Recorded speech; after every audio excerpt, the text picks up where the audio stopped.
नमस्कार दोस्तों, आज के वीडियो में मैं डिस्क बल्ज से रिलेटेड एक इंटरेस्टिंग टॉपिक कवर करने वाला हूं। वो है सर्कमफ्रेंशियल डिस्क बल्ज और ब्रॉड बेस्ड डिस्क बल्ज में क्या डिफरेंस है। ठीक है, इसी चीज़ को हम समझने की कोशिश करेंगे। तो सबसे पहले हम शुरू करते हैं सर्कमफ्रेंशियल डिस्क बल्ज।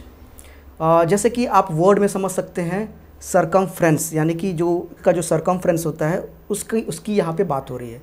तो थोड़ा सा मैं एनाटॉमी आप लोगों को बात बता देता हूँ, जो लोग नहीं जानते हैं। जो लोग जानते हैं एनाटॉमी पार्ट को आप स्किप कर सकते हैं। हमारे स्पाइन में वर्टिब्रल बोन्स होते हैं। हर वर्टिब्रल बोन्स के बीच में एक डिस्क होता है, ओवल डिस्क होता है। वो सॉफ्ट जेली मटेरियल वाला डिस्क होता है, जिसको हम लोग इंटरवर्टिब्रल डिस्क कहते हैं। ठीक है, ये डिस्क बहुत ज़रूरी है हमारे बॉडी का फ्लेक्सिबिलिटी के लिए। हम जब जंप करते हैं, ट्विस्ट करते हैं, टर्न करते हैं, उसका शॉक ऑब्जर्व के लिए ये इंटरवर्टिब्रल डिस्क बहुत इम्पॉर्टेंट है। लेकिन किसी भी कॉज से अगर मान लीजिए वो डिस्क बल्ज हो जाए और नस जो गुजर रहा है उसको कंप्रेस कर दे, तो उस कंडीशन को हम डिस्क बल्ज कहते हैं।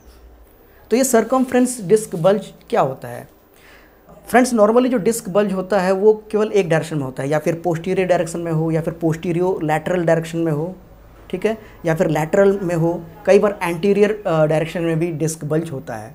लेकिन सर्कमफ्रेंस डिस्क बल्ज में क्या होता है कि डिस्क का जो पूरा सर्कमफ्रेंस है, पूरा सर्कमफ्रेंस में ही बल्ज हो जाता है। ठीक है, इस चीज़ को समझाने के लिए मैं आपको एक उदाहरण देता हूँ। आप इमेजिन करिए कि आप एक आटा का लोई, जो रोटी बनाते हैं, वो लोई गोल करके आप यहाँ पर रख दिए हैं।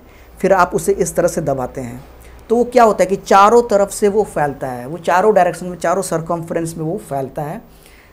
सेम यही चीज़ सर्कमफ्रेंशियल डिस्क बल्ज में होता है। वो चारों तरफ जो सर्कमफ्रेंस होता है वहाँ पे वो बल्ज होता है। अब हम चलते हैं broad based disc bulge. Broad based disc bulge क्या होता है? ये भी सर्कमफ्रेंस डिस्क बल्ज की तरह है, लेकिन इसमें केवल 25 to 50% जो सर्कमफ्रेंस एरिया है वही केवल बल्ज होता है।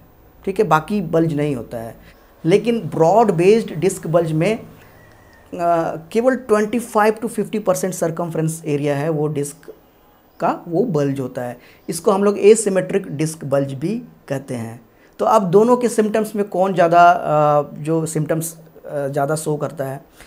इसमें ब्रॉड बेस्ड डिस्क बल्ज में जो है वो ज़्यादा नर्व को कंप्रेस करता है, जिसकी वजह से ज़्यादा जो सफ़रर है उसको पेन होता है और इसमें सिम्टम्स ज़्यादा दिखाई देता है as compare to circumference disc bulge. तो डिस्क बल्ज के 4 स्टेजेस होते हैं। ठीक है, इसके ऊपर में मैंने बहुत डिटेल में ऑलरेडी एक वीडियो बनाया है। अगर आप वो देखना चाहें तो मैं लिंक डिस्क्रिप्शन में दे दूंगा। उसके 4 स्टेजेस होते हैं। वो सीवियरिटी के अनुसार वो डिफरेंट स्टेजेस हैं।